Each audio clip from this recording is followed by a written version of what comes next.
At the beginning of the briefing, we'll share with them that we're going to give them a system for how to get in front of opportunities, because with the non-selling professionals, that is their biggest pain.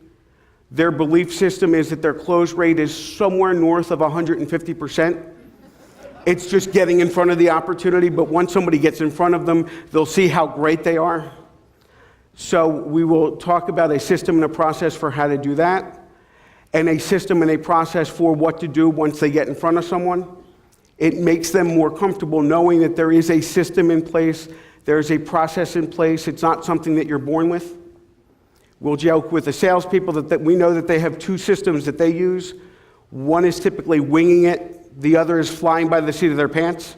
So we may want to introduce a third system to them. And it gets everybody on board with what it is that we want to accomplish throughout the course of the day. We will then, and we may do this in a slightly different order than what some of you are doing, because we find that with the non-selling professionals, their biggest pain is prospecting, getting in front of opportunities. By the way, my guess is most of the salespeople that you're in front of, that's their same pain. Douglas, you have a question? I can't stand the suspense. What is that exercise that you just showed me? Oh, I'm sorry, I just assumed that everybody was familiar with it. So the exercise is numbers 1 through 100 scattered randomly throughout the page. You tell people that they have a minute to circle as many numbers as they can in order, starting with the number 1. We tell them that salespeople cheat. They can't circle the number 30, just assuming that they're going to get there and game the system.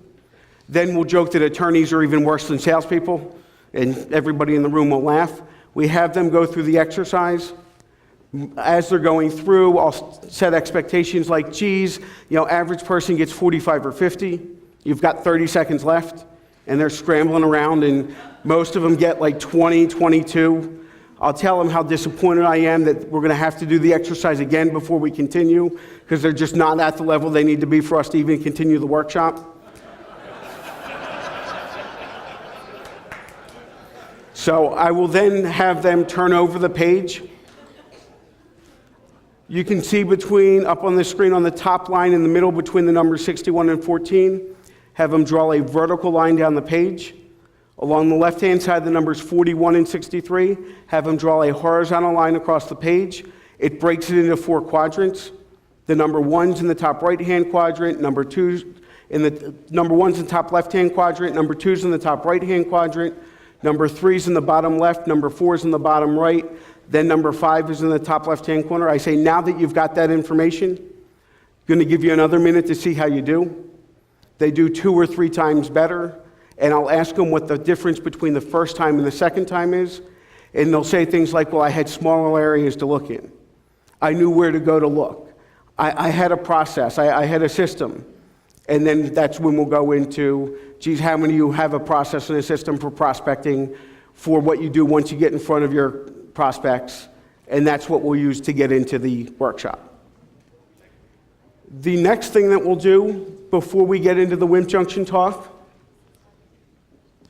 is talk a little bit about mindset. What we'll do is give the Henry Ford quote, if one man thinks he can do a thing and another man thinks he cannot, they are both right.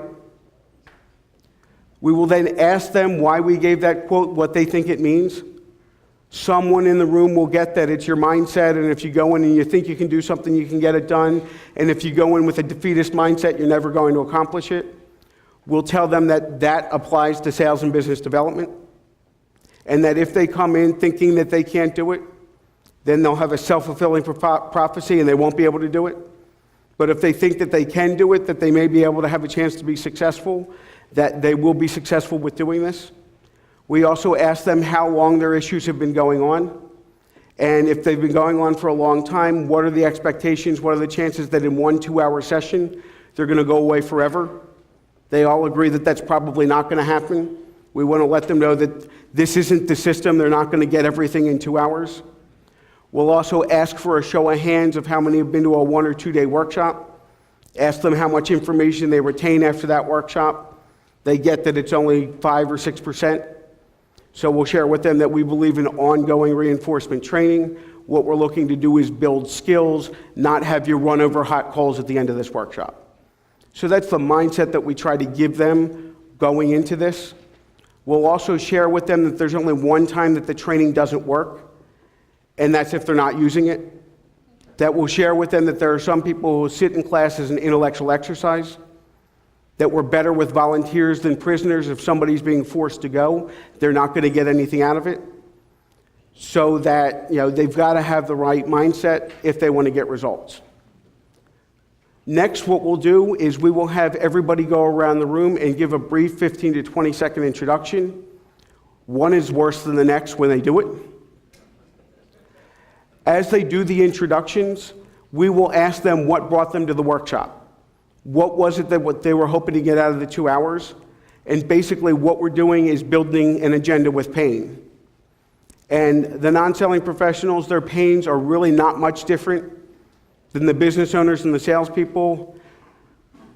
So we've got some of them up here, not leveraging contacts, not leveraging their current relationships, trouble taking business away from the competition, inconsistent results, inconsistent process, too much free consulting, no growth, don't know what to do about it.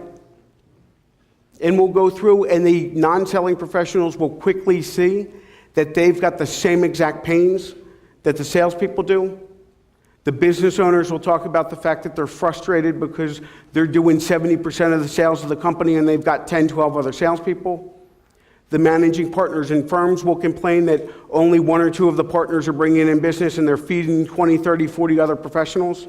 So very quickly, they all see that they've got the same pains, they've got the same problems. The other thing that we will do with our pain surveys is we'll put it on the back of the yes-no sheet so that they can check them off, and we will ask them how much they think that issue has cost them over the last year. And we will try to get everybody in the room to quantify what their pain is costing them in dollars and cents. And what we typically find is it ends up being hundreds of thousands of dollars, if not more, to, again, really get them in some pain before we even get to the rest of the workshop. And we're doing all of this in the first 15, 20 minutes. Do they say out loud how much it's costing them, or they just keep it to themselves and write it down? What we will typically do is ask for a show of hands with that issue. How many is it costing thousands? How many is it costing tens of thousands? How many is it costing hundreds of thousands? And they see that other people in the room are raising their hand, so we'll do it by show of hand rather than putting an individual on the spot. And then when we're done going through all of the pains, we'll then ask them to add it up and say, okay, well, how many of you are your pains costing over 6 figures? Is it costing anybody 7 figures or more? So we'll do it in a group setting so that they can see that, one, they're not the only one, and we're not putting anybody on the spot. So any other questions up to this point? Once we go through the pain, what we want to do is put them on the spot a little bit. And we'll say, okay, the first thing that we're going to talk about is getting in front of opportunities, because if you're not in front of opportunities, the rest of the sales process doesn't really matter. What do you think happens when we ask them to write down their prospecting plan? We'll give them 5 minutes at their spot to write down their own prospecting plan. And quite frankly, some of them are laughing to themselves as they're doing it. So when we ask, again, we'll ask the group for what they came up with. Here's what we get 99 out of 100 times. We get a list of prospecting activities. Well, I go to networking events. I get referrals. And when they say they get referrals, that never means that they've asked for referrals. People just occasionally give them a call. So they will give you a list of 5, 6, 7 different prospecting activities, and they think that's what a plan is. And we'll ask them, geez, how predictable is that? How trackable is that? How can you measure what you're going to do in the next year? And they all throw up their hands and they say, we give it a guess, we're not quite sure. So we'll then ask them if it makes sense for us to go through the steps of a prospecting plan. If we don't get immediate yes, let's see it. We'll say, okay, well, it doesn't seem that you're really interested in that. Let's just move on. And then, no, we need to see it. We want to see it. So we'll go through the steps of a prospecting plan. For us, what we're going through, and we spend a lot of time on prospecting, especially with the non-selling professionals, because some of those folks have never actually been on a sales opportunity before. They're service partners who are working on the work. and they know that they're going to be expected to go out and get in front of folks, but they have not yet been on their own appointment. Others think that their closing percentage is really high, and it actually typically is very high because the only people they're seeing are people who are calling with a desperate need or people who have been really strongly referred. So they've never actually proactively gone out after a really big opportunity with somebody who doesn't know them or hasn't heard of them. So they really aren't in those positions yet, so they don't know what kind of pain they have yet when it gets to not doing too much free consulting, when it gets to shortening the selling cycle. So we start with the prospecting plan. And we share with them, and this is what we go through that they should have. We suggest that they need to have goals, dollars and cents, what it is they want to do, targets, and we'll give them enough to let them know that we know that what we're talking about without giving everything away. So we'll quickly ask them if they have targets in terms of which vertical markets they want to get in. We'll briefly introduce the concept of rabbit, steer, and elephant.